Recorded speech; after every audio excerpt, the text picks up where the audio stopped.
KNR இவ்வளோ வளர்ச்சியை அடைஞ்சது அரசியலில் ராமஜெயத்துக்கும் பெரிய பங்கு உண்டு. அந்த அளவுக்கு ஒரு நபராக அவர் வளம் வந்தார். ரொம்ப பாசத்தம்பி கேஎன்ஆர் இருக்கு. ராமஜெயம் வந்து கடைசியாக கலைஞர் ஒரு வாட்டி ஃபோன் அடிச்சிருக்காரு. யாருக்கு? ராமஜெயத்துக்கு. ராமஜெயம் பசியோடு இருக்கேன். நிறைய ரியல் எஸ்டேட்டு பஞ்சாயத்துகள் அதெல்லாம் எல்லாருக்கும் உள்ளது தான். சாமானிய மக்கள்கிட்ட ஒன்றும் ராமஜெயத்துக்கு பிரச்சனை கிடையாது. அவர் உண்டு, ஒரு வேலை உண்டு, அரசியல் உண்டு, பெரிய பெரிய இடங்கள் பஞ்சாயத்து வாங்கிறது விற்கிறது இந்த மாதிரியான வேலைகள் அவருக்கு உண்டு. தொழில் அதுதான். ராமஜெயம் அவர்களுடைய மர்டர் பார்த்தீங்கன்னா பெரிய குழப்பத்துக்கு உண்டான வழக்கு. இன்னைக்கு வரைக்கும் சிபிஐயே திணறிட்டு தான் நிற்குது. சிபிஐ கூட்டு மறுபடியும் சிபிசிஐயில் கொடுத்து தமிழ்நாடு போலீஸே பார்க்க சொல்லுங்கிறான். 2-3 கான்ட்ரடிக்ஷன் இருக்குது. ராமஜெயத்தை கடத்தி வந்த வாகனம் புதுப்பேட்டையில் மாட்டுது. இது யாரோட வண்டினா இது ஒரு பாஸ்டரோட வண்டி. அவங்க வீட்டில் என்ன சொன்னாங்கன்னா காலையில் வாக்கிங் போனார் அப்படின்ற, கையில் கட்டிட்டு காலைல வாக்கிங் போனார் அப்படின்ற விஷயத்தை பதிவு. ஆனால் பிரேத விசாரணை பார்த்தா அதுக்கு முதல் நாளே அவர் இறந்துட்டுருக்காரு. மண்ணள்ளி வாயில் போடுறது பார்த்தீங்கன்னா மண் சம்மந்தப்பட்ட பிரச்சனை. இவரோட பிறப்புறு பேருக்கு இவருடைய வாயில் வைத்திருக்காங்க. அப்போ அது லேடிஸ் மேட்டர் வீக்னஸ்க்காக உள்ள ஒரு கட்டி ரொம்ப நேரம் தொந்தரவுப்படுத்துறது பார்த்தீங்கன்னா இது கிட்னாப் பண்ணி பணம் கேட்கறது ரொம்ப நேரம் உங்களை தொந்தரவு பண்ணணும். உங்களை கட்டி வைக்க வேண்டிய அவசியம் என்ன? கடத்தலோட கொலை பண்ண வேண்டியது என்ன? உங்களை தொந்தரவு பண்ணியிருக்காங்கன்னா உங்கள்கிட்ட பணம் கேட்கறது ஏதாவது வருதான்னு அப்படி கொண்ட அவசியம்லாம் இவர்கிட்ட இல்லை. பணம்லாம் எத்தனை கோடி வேணுமோ கொடுக்க முடியும். உங்களால் சிங்கிள் ஷாட்டில் பேமெண்ட் பண்ண முடியும். இதை பொறுத்தவரையிலையும் நீங்கள் பார்த்தீங்கன்னா இதுக்காக வேண்டி இருக்குமா அதுக்காக வேண்டி இருக்குமாலாம் இல்லை. இது ஒரு குழப்புதலுக்கான கொலை தான். அது கன்ஃபியூஸ் பண்ணிட்டாங்க. இன்னை வரையும் தேங்கி நிற்கிது போலீஸ். ஒரு சேனலில் நிலவு தகராறாக போனால் ஒரு இடத்துல முட்டி நின்றுது. லேடிஸ் வீக்னஸ் சில பிரச்சனை போனால் முட்டி நிற்கிது. அடுத்தது சிபிஐ போய் அது போய் இது போய் இவரும் இப்போ அமைச்சராக இருக்கார். எல்லா ப்ரெஷரும் பண்ணுறாங்க. கடைசியாக பார்த்தா இப்போ உண்மையை கண்டறிய சோதனைக்கு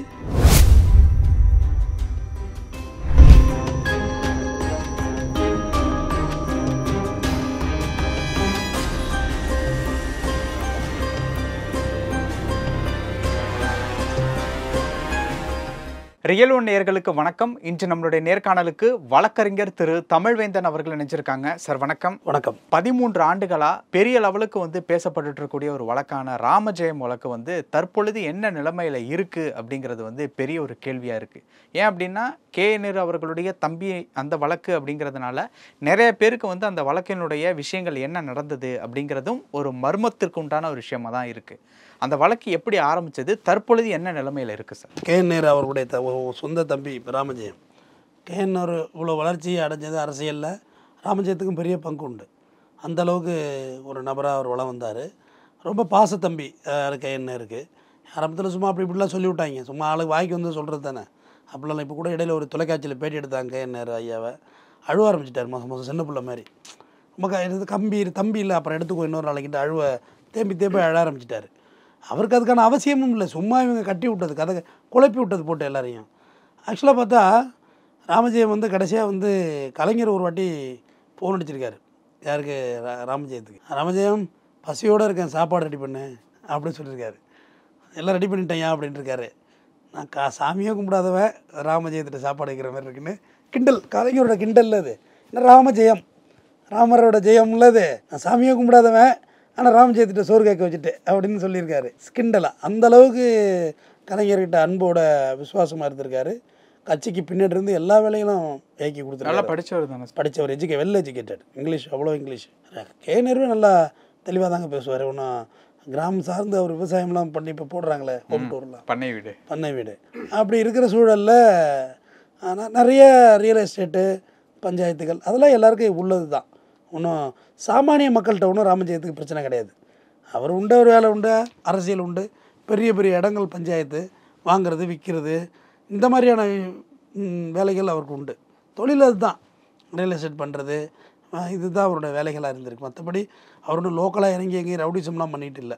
அதெல்லாம் அவர் செய்யலை. இருந்த போதிலும் ராமஜெயம் அவர்களுடைய மர்டர் பார்த்திங்கன்னா பெரிய குழப்பத்துக்கு உண்டான வழக்கு. இன்றைக்கு வரைக்கும் சிபிஐயே திணறிட்டு தான் நிற்கிது.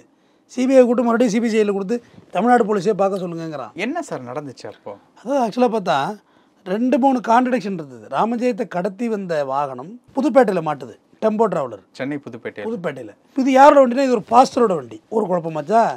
இன்னொன்று அவங்க வீட்டில் என்ன சொன்னாங்கன்னா காலையில் வாக்கிங் போனார் அப்படின்ற, கையில் கட்டிட்டு காலைல வாக்கிங் போனார் அப்படின்ற விஷயத்தை பதிவு பண்ணுறேன். ஆனால் பிரேத விசாரணை பார்த்தா அதுக்கு முதல் நாளே அவர் இறந்துட்டுருக்காரு. கான்ட்ரடிக்ஷன் 2.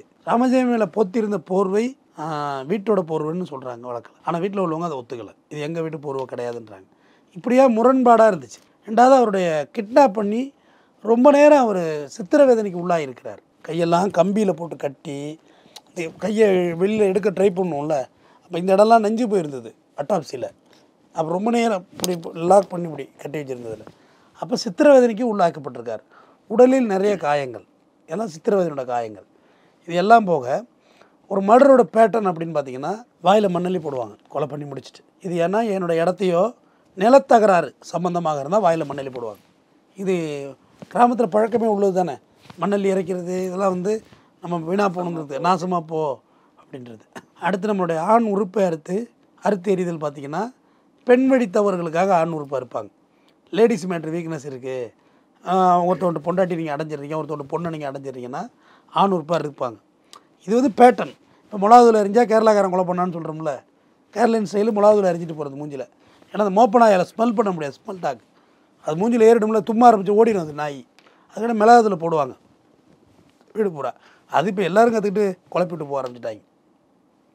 இப்படி கேரளாக்காரவங்க தான் இதை பண்ணுவாங்கன்னு ஒரு ஃபார்மேட் இருந்துச்சு, ஒரு ஸ்டைலு. கொடுவாள் யார் யூஸ் பண்ணுவா, அருவா யார் யூஸ் பண்ணுவா, கத்தி யார் யூஸ் பண்ணுவா, பாம் அடித்து யார் பண்ணுவா, கடத்தி கொண்டு வச்சு யார் பண்ணுவா, சம்பவ இடத்துல யார் பண்ணுவா, அப்படி ஒரு பேட்டர்ன் இருக்குது. ஒரு ஊருக்கு ஒரு மாதிரி இருக்குது. அப்போ இவரோட பிறப்புறுப்பு எடுத்து இவருடைய வாயில் வைத்திருந்தாங்க. அப்போ அது லேடிஸ் மேட்ரு வீக்னஸ்க்காக உள்ள ஒரு அப்படி நினைக்கணும், ஒருவேளை பெண் வழி தவறுகளாக இருக்குமோன்னு. இவர் ரியல் லைஃப்பில் அந்த மாதிரியான இல்லை அப்படியெல்லாம் இல்லை. மண்ணள்ளி வாயில் போடுறது வந்து பார்த்திங்கன்னா மண் சம்மந்தப்பட்ட பிரச்சனை. பிறப்புறுப்பு அறுத்து வைக்கிறது வந்து பார்த்திங்கன்னா நம்மளுடைய ஆணூறுப்பு அறுத்து வைக்கிறது பார்த்திங்கன்னா லேடிஸ் வீக்னஸ்ஸு.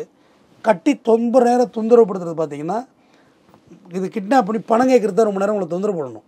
உங்களை கட்டி வைக்க வேண்டிய அவசியம் என்ன, கடத்தணுன்னு கொலை பண்ண வேண்டியது. உங்களை தொந்தரவு பண்ணியிருக்காங்கன்னா உங்கள்கிட்ட பணம் கேட்குறது ஏதாவது வருதான்னு, அப்படி கொண்ட அவசியம்லாம் இவர்கிட்ட இல்லை. பணம்லாம் எத்தனை கோடி வேணுமோ கொடுக்க முடியும், உங்களால் சிங்கிள் ஷாட்டில் பேமெண்ட் பண்ண முடியும். ஸோ எதுவுமே நடைபெறலை இன்ன வரைக்கும். இதை பொறுத்தவரையிலையும் நீங்கள் பார்த்தீங்கன்னா இதுக்காக வேண்டி இருக்குமா அதுக்காக வேண்டி இருக்குமாலாம் இல்லை, இது ஒரு குழப்புதலுக்கான கொலை தான். இது கன்ஃபியூஸ் பண்ணிட்டாங்க. இன்னைக்கு வரையும் தேங்கி நிற்கிது போலீஸ். ஒரு சேனலில் நிலவு தகராறாக போனால் ஒரு இடத்துல முட்டி நின்றுது, லேடிஸ் வீக்னஸில் பிரச்சனை போனால் முட்டி நிற்கிது. அடுத்தது சிபிஐ போய் அது போய் இது போய் இவரும் இப்போ அமைச்சராக இருக்கார், எல்லா ப்ரெஷரும் பண்ணுறாங்க. கடைசியாக பார்த்தா இப்போ உண்மையை கண்டறி சோதனைக்கு அறிவித்தாங்க, கோர்ட்டு தான் அறிவிச்சது. அப்போ உண்மையை கண்டறி சோதனையில் தன்னைத்தானே பல பேர் உட்படுத்திக்கிட்டாங்க. ஆமாம், வேறு வழி, நம்மளை சந்தேகப்பட்டுருவாங்களோன்னு பயந்துக்கிட்டு நானும் வந்துடுறேன்னு. அப்புறம் போலீஸும் ஒரு லிஸ்ட் எடுத்துச்சு, நீங்கள்லாம் உண்மையை கண்டறி சோதனைக்கு வா, நீ இது கொடுத்துட்டு போ அப்படின்னு சொல்லவுள்ள அதுலேயும் கொடுத்தாங்க. அதுலேயும் ஒன்றும் தகவல்கள் வரல, வந்துட்டு எல்லோரும் கேட்ச் பண்ணியிருப்பாங்க. ஸோ அதுலேயும் தகவல் வரல. அதோட அந்த வழக்கு என்பது இன்றைக்கி வரை கேள்விக்குறியாக தான் நிற்கிது. உதாரணத்துக்கு ஜெயலலிதாவோட சிறுதாவூர் பங்களாவில் இருந்த 540 ரூபா கண்டெய்னர் எங்கே போச்சுன்னே தெரியலையே. நீங்கள் ஒரு குறைக்கு இவ்வளோ கேள்வி கேட்குறீங்க, கண்டெய்னர் எங்கே போச்சு, ஒளி வைக்க முடியுமா என்ன? அதை இல்லை. ட்ரெயினில் ட்ரில்லு போட்டு செல்லாத படத்தை திருநா பாருங்கள், வடக்கன்ஸு நம்ம சொல்கிறோம். இன்ன வரைக்கும் அது என்ன ஆச்சு ஏதாச்சுங்கிற பதிலே இல்லை, சிபிஐக்கு தான் இருக்குது. சாத்தாங்குளம் பெனிக் ஜெயராஜ் ஸ்டேஷன்லேயே அடித்து கொலை செஞ்சாங்க பாருங்க தந்தை மகனை, இன்றைக்கி வரைக்கும் ஒன்றுமே துப்பு இல்லை தொலைவும் இல்லை, அப்படியே தான் பெண்டிங்கில் போயிட்டுருக்கு. ஸோ இந்த வழக்கு சிபிஐ விசாரிக்கிறது, தமிழ்நாடு விசாரணை மற்றும் பார்த்துட்டு இருக்க நேயர்கள் உங்களுக்கு ஏதாவது தோணுது இந்த மர்டரில் வந்து ஒரு ஐடியா இருக்குன்னா கண்டிப்பாக சொல்லுங்கள். ஏன்னா எல்லா க்ரைம் மீடியாவும் உளவுத்துறை பார்த்துக்கிட்டு தான் இருக்காங்க, போலீஸ் பார்த்துட்டு தான் இருக்காங்க. நீங்கள் உங்களுக்கு தோன்றதே சொல்லுங்கள். நிறைய பேருக்கு தெரியல, கமெண்ட் பாக்ஸில் வந்து வாய்க்கு வந்ததை எழுதுறாங்க. இது முதல் விஷயம், உளவுத்துறை பார்க்குறாங்க, போலீஸ் டிபார்ட்மெண்ட் பார்க்குறாங்க, கருத்தியெல்லாம் எழுதுங்க. இப்போ உங்களுக்கு தோணுதுதான் ஆனால் இப்படிலாம் நடந்திருக்கலாம், இந்த பிரச்சனை அவருக்கு இருந்ததுன்னு எழுதுனீங்கன்னா கண்டிப்பாக அது போலீஸுக்கு உதவிகரமாக இருக்கும். ஏன்னா அமைச்சரோட தம்பி அப்படிங்கிறத விட யாரையோ ஒருத்தனை கொலை பண்ணிவிட்டு நீ எங்கேயோ சிரிச்சுக்கிட்டு சந்தோஷமாக இருக்கக்கூடாது. ஒரு உயிரை நீ பதப்பதைக்கு எடுத்துகிட்டு அது நீதிமன்றம் எடுக்கலாம், வேறு யாரும் இங்கே எடுக்கிறதுக்கு உரிமை கிடையாது. கோர்ட்டு தான் தூக்கு தண்டனை கொடுக்கலாம், வேறு யார், சட்டம் தான் மேலானது, வேறு எதுவும் மேலானது இல்லை.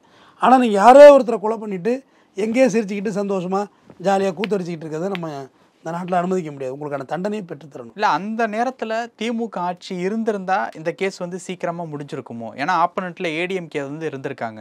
இந்த கேஸுக்கு வந்து இவ்வளோ வேகம் காட்டக்கூடாது அப்படிங்கிறதுனால தான் 13 ஆண்டுகள் வந்து தள்ளி போயிடுச்சு. திமுக ஆட்சி இருந்தால் மர்டர் நடந்திருக்காது. இவங்க கொடுத்த லூசர் தான் இவங்க இது பண்ணிட்டு இவ்வளோ பெரிய சொசைட்டியில் ஒரு விஐபி, அவருக்கான பாதுகாப்பு கொடுத்துருக்கணும்ல போலீஸு. ஒரு முன்னாள் அமைச்சரோட தம்பி, அவர் பிக் ஷாட்டுன்னு திருச்சி எல்லாம் பொலிட்டிக்கல் மூவ் உண்டு அவருக்கு, அவருக்கான பாதுகாப்பு கொடுக்க தவறு இருக்காங்க தானே, பாதுகாத்து இருக்கணும்ல.